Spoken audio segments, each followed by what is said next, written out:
এটা আমরা ভালো করে এই জায়গায় যে বসাই নিব। এই ফোটার মধ্যে যদি না বসে এদিক সেদিক থাকে তাহলে বাটি সেটা পাবে না, ক্রিম আসবে না, দুধ বেরিয়ে যাবে। কিন্তু দ্বিতীয় কাজ,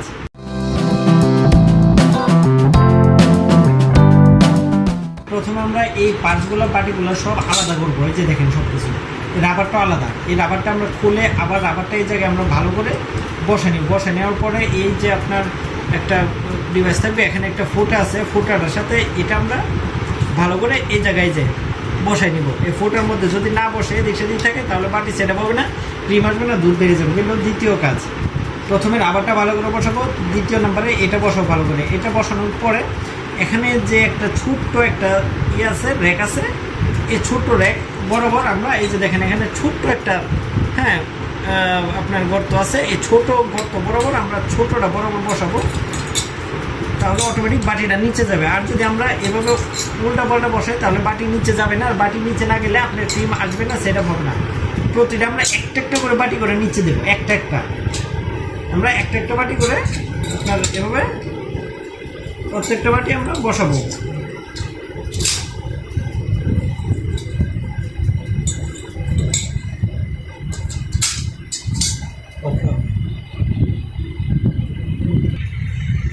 প্রত্যেকটা বাটি একটা একটা করে আমরা প্রতিটা বাটি একটা একটা করে খুব চাপ দিয়ে আমরা বসাবো।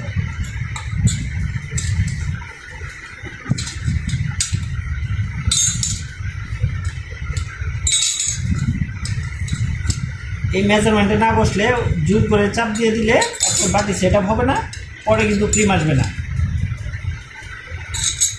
যে বাটি, এই যে আমাদের বাটির বসানো শেষ হওয়ার পরে আমাদের যে এই অংশটা আছে, তো খেয়াল রাখবেন আমাদের এই অংশটা প্রথমে এই যে এদিক দিয়ে ক্রিম আসে, এই অংশটা প্রথমে আমরা এই যে এভাবে এটার মধ্যে এভাবে বসাবো। যে খেয়াল করেন আমরা প্রথমে বসাইছি, বসানোর পরে দেখেন এখানে একটা পিতলের লম্বা একটা ফোটার মতো আছে, এই জিনিসটা আমরা খেয়াল রাখবো যে এই বরাবর বসছে কিনা। আমরা ঠিক এই বরাবর আমরা এখানে এই যে এদিক দিয়েও ঠিক রাখতে হবে, এটাও ঠিক রাখতে হবে। ঠিক রাখার পরে পরবর্তীতে ভালো করে এটা টাইট দিতে হবে।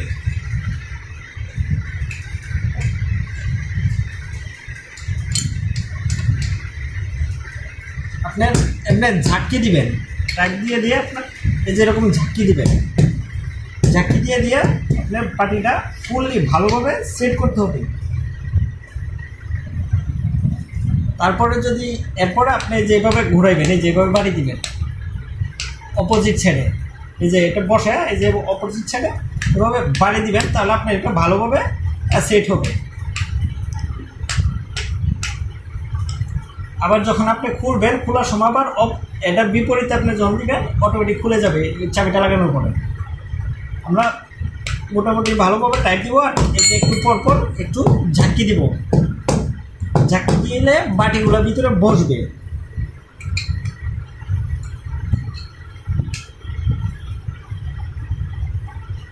আবার কয়েকবার এই যে আমরা এখানে লাগানোর পরে এই যে ভালোভাবে আমরা বাটিটা টাইট করব। টাইট করার পরে আমরা এখন এটার মধ্যে পানি দিয়ে দেখব যে আমার এদিকে পানি লিক করে কিনা। ভাই এখন আমরা পানিটা এটার ভিতরে দিব, দেওয়ার পর যদি পানিটা এদিক দিয়ে আমরা দেবো একটু পানি, অল্প পরিমাণ, বেশি পানি দিলে উপর দিয়ে ওভার হয়ে পড়বে। আমরা পানিটা দেওয়ার পর যদি এ সাইড দিয়া কোথাও দিয়ে যদি পানি পড়ে তাহলে মনে করবেন আপনার বাটিটা সেট আপ করা হয় না, লিক আছে। আর যদি এ সাইড দিয়ে কোথাও দিয়ে যদি পানি না পড়ে তাহলে মনে করবেন যে বাটি সেট আপ ঠিক আছে। তাহলে আমরা একটু পানি দিয়ে দেখি।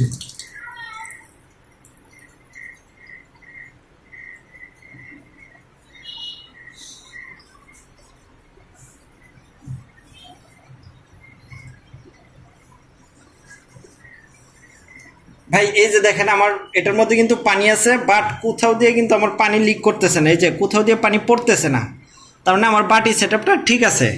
আপনি এভাবে পানি দিয়ে দেখবেন যে আপনার পানি লিক করে কিনা। আমার কিন্তু এই যে পানি কোথাও দিয়ে লিক করতেছে না, ঠিক আছে, বাটি সেট আপ ঠিক আছে। এই যে দেখেন আমি পানি ঢালি, ভিতর থেকে পানি পড়বে, ঠিক আছে, পানিটা কিন্তু ভিতরে ছিল, তার মানে আমার বাটি সেট আপ ঠিক আছে, যার কারণে আমার পানি পড়ে নাই। আপনিও বাটিটা সেট করে এদিক দিয়ে পানি দিয়ে তারপর দেখবেন কোথাও পানি আসে কিনা। যদি আসে তাহলে মনে করবেন বাটি সেট আপ ঠিক হয় না, আবার আপনি এই বাটিটা সুন্দর করে বসায়া সেট করে নেবেন। এটা হচ্ছে বাটি সেট আপের মেন। আর বাটি সেট আপ ঠিক না হলে আপনার ক্রিম আসবে না। অনেক সময় দুধের সাথে ক্রিম চলে আসে, দুধ চলে আসে, ক্রিম ফুললি আসে না। আর মেশিন রানিং থাকা, মেশিন চললে মনে করবেন যে মেশিন ঠিক আছে, আপনার বাটি সেট আপটা সমস্যা। কাইন্ডলি দয়া করে আপনারা বাটিটা ভালো করে সেট আপ করে এখানে পানি দিয়ে চেক করে নেবেন। আল্লাহ হাফেজ।